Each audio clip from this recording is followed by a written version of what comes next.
معزز حاضرین، اس مسجد کو تعمیر کیا جا رہا ہے۔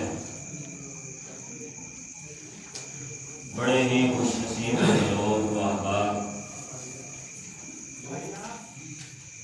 جو خصوصاً اس مسجد میں اور عمومی طور پر جہاں بھی اللہ کے گھروں کے ساتھ تعاون کرتے ہیں اس کو تعمیر کرتے ہیں۔ یاد رکھیے موجودہ حالات میں، اس دور میں، غیر گزرے دور میں اس سے بڑھ کر اچھا کام شاید کوئی نہ ہو۔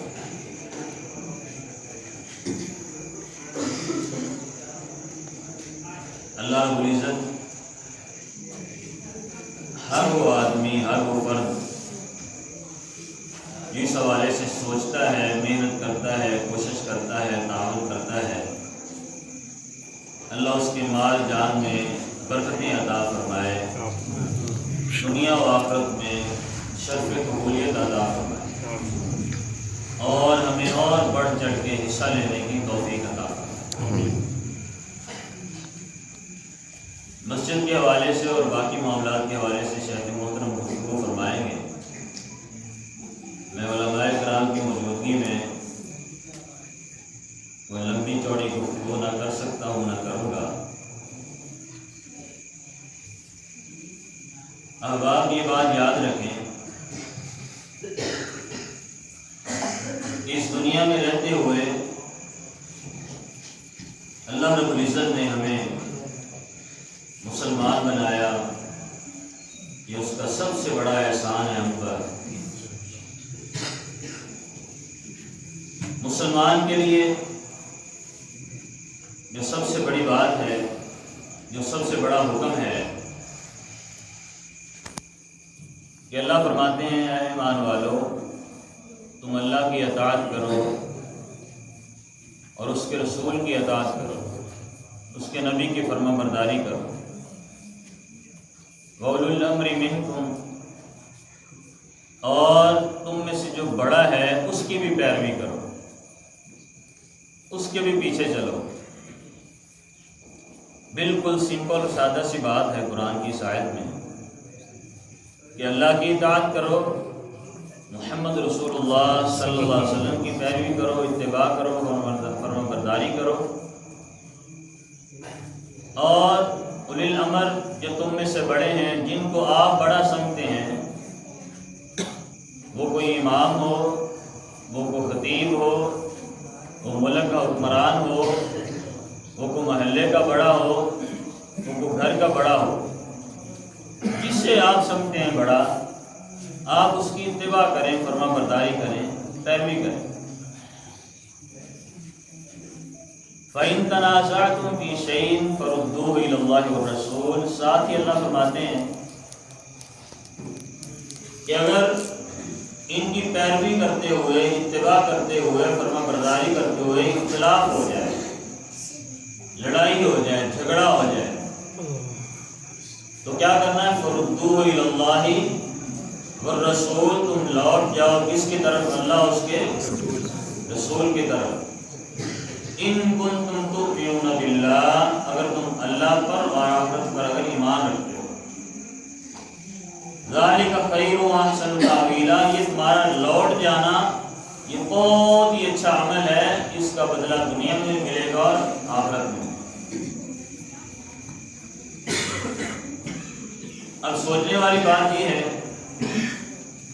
کہ اللہ فرماتے ہیں تم اللہ کی اتباع کرو، رسول کی اتباع کرو اور اپنے بڑوں کی، اور اگر اختلاف ہو جائے تو پھر واپس لوٹو۔ اب اختلاف کس کی بات میں ہوگا؟ اللہ کی بات میں اختلاف ہو سکتا ہے؟ جو مسلمان یہ کہے کہ اللہ کی بات میں اختلاف ہے اور حقیقت میں مسلمان ہے نہیں ہے، اور رسول اللہ صلی اللہ علیہ وسلم کی بات میں اختلاف ہو سکتا ہے؟ نہ اللہ کی بات میں اختلاف ہے، نہ رسول اللہ صلی اللہ علیہ وسلم کی بات میں اختلاف ہے، نہ اعتراض ہے۔ اختلاف کس کی بات میں ہوگا؟ جس کو آپ بڑا سمجھتے ہیں، وہ آپ کے محلے کا امام ہو، وہ آپ کے گھر کا بڑا ہو، وہ آپ کے علاقے کا بڑا ہو، آپ کے ملک کا بڑا ہو، وہ پوری دنیا کا بڑا ہو، وہ آپ اسے فقہی طور پر کسی بھی طور پر اپنا امام سمجھے، بڑا سمجھے، اگر وہ بڑا ہے تو اختلاف اس کی بات میں ہوگا. جب اس کی بات میں اختلاف ہوگا تو پھر کیا کرنا ہے؟ فَرُدُّوهُ إِلَى اللَّهِ وَالرَّسُولِ، پھر اللہ اس کے رسول کی طرف آ جانا ہے، سارے کا سارے مسائل حل ہو جائیں. آج دنیا میں اختلاف کیوں ہے؟ لڑائی کیوں ہے؟ جھگڑا کیوں ہے؟ کہ ہم اللہ اس کے رسول کی بات اس طرح نہیں مانتے جس طرح ماننی چاہیے تھی، اس طرح ہم عمل نہیں کرتے جس طرح عمل کرنا چاہیے تھا. جب کسی کی بات میں اختلاف ہوا ہے اس سے واپس ہٹ جائیں، اللہ اس کے رسول کی طرف آ جائیں. وجہ کیا ہے؟ کہ اللہ کی بات میں اختلاف نہیں، رسول اللہ صلی اللہ علیہ وسلم کی بات میں اختلاف نہیں. باقی اس کائنات میں ہر انسان، وہ بڑے سے بڑا ہو، وہ بڑے سے بڑا، اس کی بات میں اختلاف بھی ہو سکتا ہے، اعتراض بھی ہو سکتا ہے، اس کی بات کو رد بھی کیا جا سکتا ہے، اس کی بات سے پیچھے بھی ہٹا جا سکتا ہے. دلیل سے بخاری کی حدیث ہے، حدیث سنیے. بڑا معروف واقعہ آپ نے سنا ہوگا. صلح حدیبیہ کا موقع ہے. رسول مکرم صلی اللہ علیہ وسلم مشرکین مکہ سے صلح نامہ لکھ رہے ہیں، شرائط لکھی جا رہی ہیں. 2 شرطیں ایسی تھیں جو نبی کریم صلی اللہ علیہ وسلم نے قبول کی اور عمر بن خطاب رضی اللہ تعالیٰ عنہ کو ان سے اختلاف ہوا. ایک شرط کیا ہے؟ مشرکین نے کہا کہ اگر ہمارا بندہ کوئی آپ کے پاس اسلام قبول کر کے چلا جاتا ہے، مسلمان ہو کے چلا جاتا ہے، تو آپ اسے واپس کریں. تو نبی کریم صلی اللہ علیہ وسلم نے کیا فرمایا؟ ٹھیک ہے، ہم اسے واپس کرتے ہیں. دوسری شرط، اگر تمہارا بندہ ہمارے پاس واپس آ جاتا ہے، اسلام چھوڑ دیتا ہے یا ویسے واپس آ جاتا ہے، تو ہم اسے واپس نہیں کریں گے. تو نبی کریم صلی اللہ علیہ وسلم نے کیا فرمایا؟ ٹھیک، ابھی یہ دونوں شرطیں مجھے قبول ہیں. ظاہری طور پہ یہ شرطیں صحیح نہیں لگتی. ظاہری طور پر عمر بن خطاب کیا کہتے ہیں؟ اللہ کے نبی صلی اللہ علیہ وسلم کے پاس بیٹھے، دونوں شرطوں کو سنا، پڑھا تو دیکھا. کہا اللہ کے نبی صلی اللہ علیہ وسلم کیا ہم حق پر نہیں ہیں؟ فرمایا ہاں عمر، ہم حق پر ہیں. فرمایا اگر ہم میں سے کوئی بندہ جہاد کرتے کرتے، عمل کرتے کرتے فوت ہو جائے تو جنت میں نہیں جائے گا؟ ہاں جنت میں جائے گا. پھر لڑیں، جہاد کریں تو غالب نہیں آ جائیں گے؟ آ جائیں گے غالب. کہا لگنے سے ہم حق پر بھی ہیں، ہم غالب بھی آئیں گے. ہم میں سے بندہ دنیا سے چلا جائے اسلام کی حالت میں، جنت میں بھی جائے گا. اس کے باوجود بھی پھر آپ نے یہ 2 شرطیں مان لی ہیں. وجہ کیا ہے؟ کہ ان کا بندہ آئے، اسلام قبول کرے، اسے واپس کر دیا جائے، ہمارا بندہ ان کے پاس جائے، وہ واپس نہ لیا جائے. وجہ کیا ہے؟ جب ہم نے غالب آنا ہے، ہم حق پر ہیں، ہم نے جنت میں جانا ہے یا ہم نے ہی جنت میں جانا ہے، تو پھر ہم یہ شرطیں کیوں قبول کریں؟ رسول اللہ صلی اللہ علیہ وسلم نے کیا فرمایا؟ انا رسول اللہ. کیا فرمایا؟ انا رسول اللہ. اب عمر بن خطاب رضی اللہ پیچھے ہٹے تو صدیق اکبر رضی اللہ تعالیٰ کے پاس چلے گئے. انہیں بھی پتا تھا کہ نبی کریم صلی اللہ علیہ وسلم کے بعد ان کی باری ہے سیدنا ابوبکر صدیق رضی اللہ تعالیٰ. کہا صدیق اکبر مجھے بتلائیں کہ ہم حق پر ہی، وہی تینوں باتیں کی، کیا ہم حق پر نہیں ہیں؟ حق پر ہیں. ہم میں سے کوئی بندہ جہاد کرتے کرتے یا ویسے اسلام کی حالت میں فوت ہو جائے، جنت میں نہیں جائے گا؟ جنت میں جائے گا. کیا ہم غالب نہیں آئیں گے؟ ہاں ہم غالب آئیں گے. اور اب پھر اللہ کے نبی صلی اللہ علیہ وسلم نے یہ 2 شرطیں قبول کی ہیں، کیوں کی ہیں؟ تو ابوبکر صدیق رضی اللہ کیا فرماتے؟ ہوا رسول اللہ صلی اللہ علیہ وسلم. کیا فرمایا؟ ہوا رسول اللہ. صحیح بخاری کے الفاظ ہیں.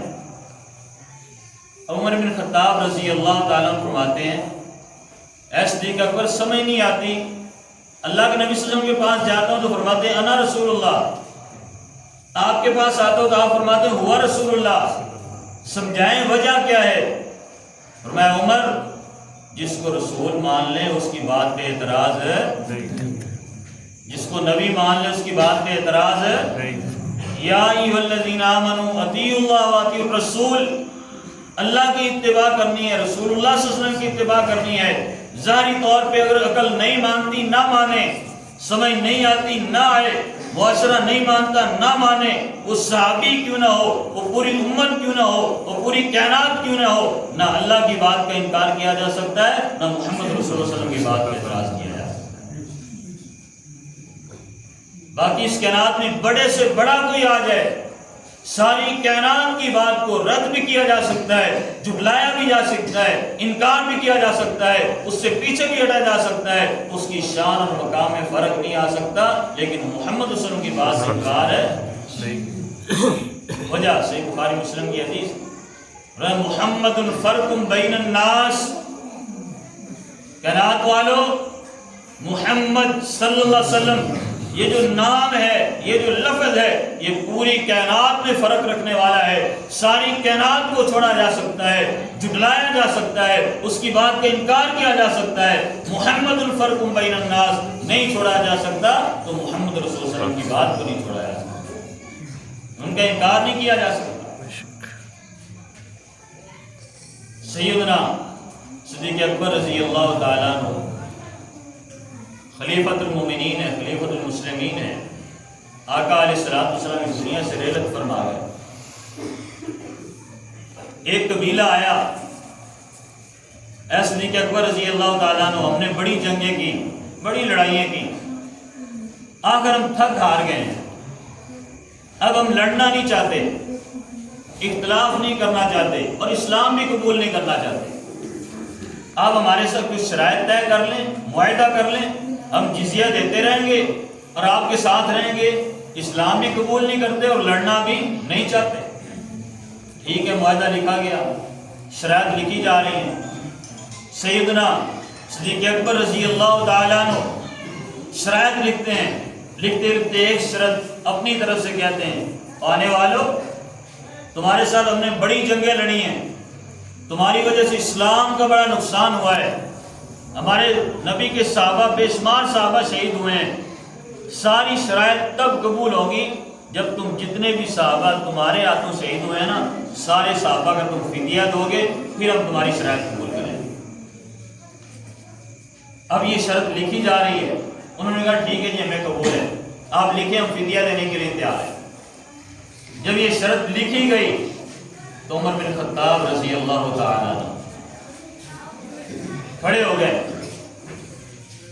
حالانکہ انہوں نے مان بھی لی شرائط نا، آنے والوں نے شرائط کی شرط بھی مان لی کہ ٹھیک ہے ہم فدیہ دینے کے لیے تیار ہیں، ہم صلح کرنے کے لیے تیار ہیں، لیکن عمر بن خطاب کیا فرماتے ہیں، کیا صدیق اکبر رضی اللہ تعالیٰ عنہ آپ نے یہ جو شرط لکھی ہے کہ ہمارے اتنے صحابہ آپ کے ہاتھوں شہید ہوئے ہیں، ان کا فدیہ دو گے تو تب آپ کے ساتھ شرائط طے ہوں گی، تب آپ کے ہاتھ صلح نامہ لکھا جائے گا، اس کے بغیر نہیں۔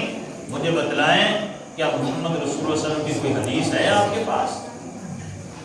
رب کا پیغام ہے، قرآن کی آیت ہے کہ سیرت نبی صلی اللہ علیہ وسلم سے لقد کان لکم فی رسول اللہ اسوۃ حسنہ، آقا علیہ السلام نے کتنی جنگیں لڑی، کتنے صحابہ کرام شہید ہوئے، کتنے کتنے معاملات ہوئے، کتنے لوگوں نے آگے اسلام قبول کیا، کہاں کہاں معاہدہ ہوا، کیا کسی ایک بندے کا بھی آپ صلی اللہ علیہ وسلم نے فدیہ لیا یا قصاص لیا اسلام کرنے قبول کرنے یا معاہدہ کرنے والوں سے؟ کہ عمر فائدہ ہے ہمارا مسلمانوں کا، مدینے والوں کا، یہ فدیہ دیں گے، ہم جنگ کے لیے سامان خریدیں گے، لوگوں سے تعاون ہوگا۔ فرمایا وہ اپنی جگہ پر، آپ بتلائیں کہ اللہ کا فیصلہ ہے یہ؟ کیا رب کے قرآن میں یہ بات ہے؟ کیا محمد رسول اللہ صلی اللہ علیہ وسلم نے ایسا کوئی فیصلہ کیا ہے؟ کہا نہیں۔ فرمایا پھر ہے صدیق اکبر، وہ کون ہے صدیق اکبر پتہ ہے؟ افضل البشر بعد الانبیاء، اس کائنات میں جن کا انبیاء کے بعد رتبہ ہے، ساری کائنات میں انبیاء کے بعد افضل ترین انسان ہے، ان کے بھی بات کے خلاف کیا عمر بن خطاب نے کہا ہے صدیق اکبر آپ کی شان، آپ کی مقام اپنی جگہ پر، آپ خلیفۃ المومنین ہیں، خلیفۃ المسلمین ہیں، آپ امیر المومنین ہیں، لیکن محمد رسول صلی اللہ علیہ وسلم کی مخالفت آپ کے نہیں کرنے تھے۔ تو صدیق اکبر نے کیا کہا؟